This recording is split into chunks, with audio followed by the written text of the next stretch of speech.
여러분, 독일식 시스템 창호는 다 비슷하다고 생각하시나요? 오늘 현장은 조금 특별합니다. 15년 전 부모님이 시스템 창호를 선택하실 때 강하게 반대했던 고객님이 지금은 그 성능에 만족해 본인의 집에도 독일식 시스템 창호를 선택하셨습니다. 시스템 창호는 브랜드보다 집의 환경과 고객의 요구에 맞게 선택하는 것이 중요합니다. 이번 현장에는 어떤 독일식 시스템 창호가 들어갔는지 함께 살펴보시죠.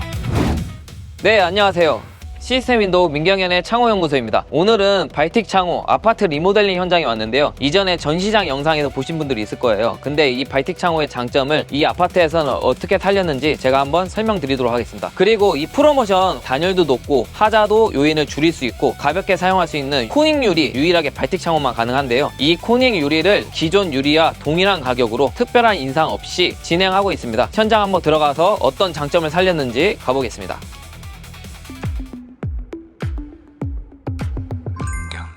창호연구소. 대표님, 네. 제가 지금 미리 와서 이거 보고 있는데 네네. 평소 시공이랑 좀 다른 것 같아요. 뭐가 다를까요? 여기 같은 경우는 시스템 창, 발틱 창이 들어갔는데요. 아파트인데 심플하고 뷰를 살리면서 단열을 조금 원하셨어요. 단열하면 또 창만 바꿔도 되는 게 아니거든요. 그래서 외기에 접한 문도 단열 작업을 같이 해드린 현장입니다. 평상시에 흔히 볼 수 있는 그런 단열재는 아닌 것 같아요.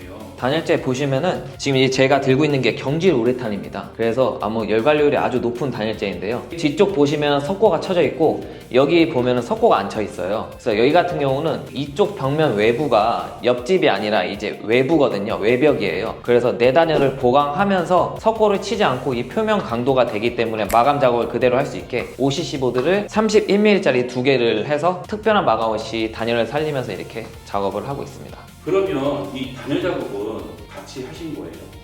네, 지금 창호 하면서 리모델링 같은 경우는 내단열을 많이 하는데 창호랑 이 벽체 사이에 기밀 그리고 창호랑 만나는 부분에 이 벽체 단열을 살려서 시공하는 방법을 원하거든요. 그래서 어떻게 했는지 한번 설명드리겠습니다. 요즘에 유행하는 게 원데이 시공. 근데 제 생각은 그래요. 원데이 시공, 내가 살고 있는 집에 창호만 교체한다. 그거는 원데이 시공은 동의합니다. 그런데 이렇게 뭔가 내장도 다시 하고 올 리모델링 할 때는 최소 이틀은 해야 된다고 저는 보는데요. 왜 그런 작업이 필요하냐면 기존에 있는 창, 안 좋은 창을 교체를 한다고 해서 단열과 기밀이 해결되는 게 아닙니다. 외부는 실리콘밖에 안 써있고 내부는 폼밖에 안 써져 있는데 그렇기 때문에 어떤 작업이 필요하냐, 이 접합부 부분에서 열교 현상이 일어나는데 우리가 이렇게 안에 폼을 제대로 싸주지 않고 이런 기밀 테이프 작업을 안 하고 여기서 그냥 마감재로 석고를 치거나 뭘 하게 되면 여기서 결국엔 열교가 다 일어납니다. 그래서 결로가 생길 수 있고 춥게 느낄 수 있고 바람이 통한다고 느낄 수 있는데 모든 작업들을 원활하게 꼼꼼하게 해주고 나서 이 OCC 보드를 붙여줌으로써 이 문제점들을 아주 확실하게 해결할 수 있습니다.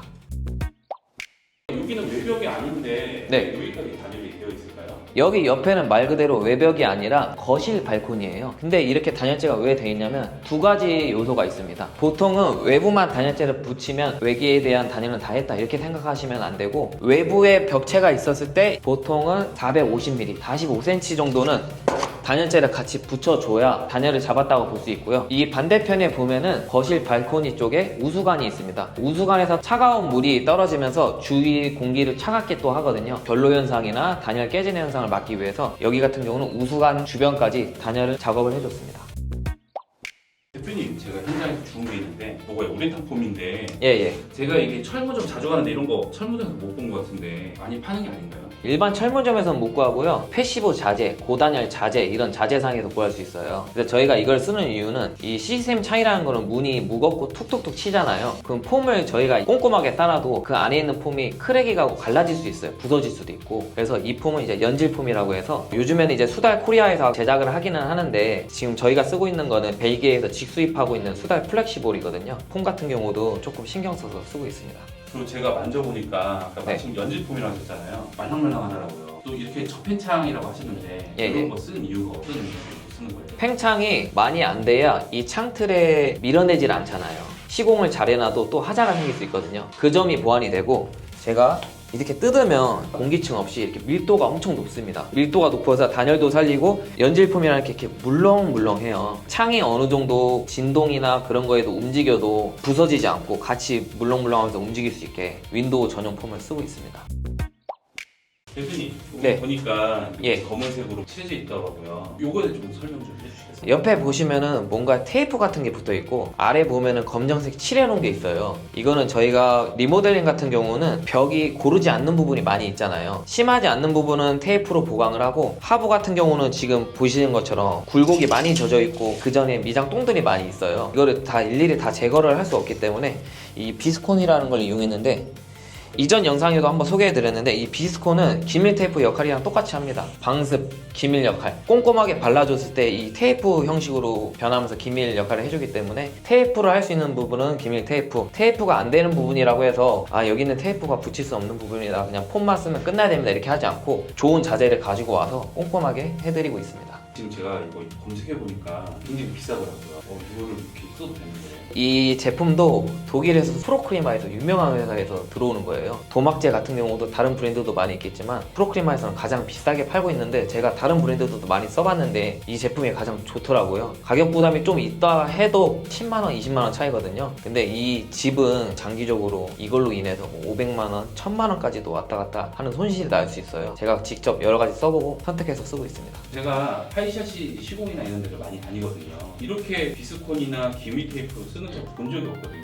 시스템 창원에서는 꼭 이렇게만 해야 되는 건가요? 결국에는 시스템 창 쓰시는 게 단열과 기밀을 위해서 쓰시거든요. 근데 창은 좋아도 시공을 잘못하면 그에 대한 또 하자가 발생하게 돼요. 왜 춥지? 결로가 왜 생기지? 여기서 왜 바람이 통하는 것 같지? 이렇게 하거든요. 그런 조그만 1% 요인으로 생길 수 있는 하자를 사전에 해결해주기 위해서 꼭 기밀 시공을 원칙으로 하고 좋은 자재를 쓰고 있습니다. 대표님, 궁금한 게 있는데요. 네네. 지금 여기 보다 보니까 예. 보통 방충망 같은 경우에는 이렇게 고층일 경우에는 네. 안전방충망을 하거든요. 예. 근데 여기는 반복방충망이 되어 있네요. 왜 이렇게 된 거예요? 아, 네, 맞습니다. 안전방충망에서 좀 더 이제 보완된 게 이제 방범방충망인데요. 지금 보면 철제 난간이 있지만 장기적으로 봤을 때 고객님이 나중에 유리 난간으로 바꿀 수도 있다고 하셨어요. 유리 난간 같은 경우 좀 더 이제 불안하잖아요, 아이 있는 집에서는. 그래서 방충망에서도 추락 방지를 막기 위해서 좀 튼튼한 방범방충망을 썼고요. 여기는 또 시건 장치가 있어요. 아이들이 방충망을 잘 열지 못하게 시건 장치가 있는 방범방충망으로 이렇게 소개해드렸습니다. 이렇게 방범방충망을 하게 되면 많이 비싸지는 거 아닌가요? 어느 정도 비용이 비싸지긴 하는데 창호 금액에 비하면 막 큰 차이가 나지는 않습니다. 그리고 또 여기서 중요한 건 시스템 창호 제조 회사들이 방범방충망이 가능한 회사들이 많이 없어요. 발틱 창호에서는 가능하고 품질이 좋게 나오고 있습니다. 네, 독일식 창호 아직도 다 똑같다고 생각하시나요? 아닙니다. 독일식 창호 품질은 이제 국내는 다 거기서 거기다. 시공만 잘하면 된다. 역시 시스템 윈도우의 장점은 시공인데 이런 품질 또한 중요합니다. 우리 집에 맞는 창이 뭔가, 슬라이드냐 방충망이 뭐냐, 색상이 어떠냐에 따라서 그 독일식 창호에 다 장단점이 있습니다. 이 시스템 윈도우에서는 국내 유명 독일식 브랜드 발틱 창호, 레아웃 창호, 지능 창호 이렇게 세 가지를 공식 인증 파트너로 하고 있는데요. 세 가지 다 하고 있는 이유가 고객님의 스타일에 맞게, 고객님 집에 맞게끔 한 가지 브랜드를 하면서 거짓으로 장점을 계속 말씀드리기보다는 어떤 브랜드는 이게 좋습니다, 어떤 브랜드는 이게 가능합니다, 이렇게 해서 최적의 컨설팅을 해드리면서 최저의 가격으로 해드리기 위해서 세 가지 브랜드를 하고 있습니다. 이 집 같은 경우에도 도일식 창호를 부모님이 15년 전에 쓰셨습니다. 그때 당시에는 아드님이 반대를 하셨습니다. 그런 불편한 창을 왜 써? 무거워, 고장나면 어떡해, 그렇게 얇은 창이 따뜻하겠어 라고 하셨는데 이 15년 후에 본인 집에 이렇게 적용을 하고 싶으셔서, 그 이유는 뭡니까? 15년 동안 워낙 만족을 많이 하신 거예요. 그래서 시스템 윈도우에 문의를 주셨고 이 집에 맞는 발틱 창호를 소개해드렸습니다. 그리고 이 영상에서 보신 것처럼 우리가 조금만 더 신경을 쓰면 하자를 미리 예방할 수 있습니다. 마감을 나중에 다 덮고 나서 마감을 다 뜯고 보강해주는 인테리어 업체, 창호 회사 절대 없습니다. 그 책임은 내가 10년, 20년 살면서 후회를 해야 되거든요. 그 후회를 하지 않기 위해서 시스템 윈도우에서 도와드리겠습니다. 꼭 대표번호로 연락 주시거나 댓글을 남겨서 문의를 주시면 24시간 정성스럽게 답변 드리겠습니다. 창은 시작일 뿐 완성은 시공 민경형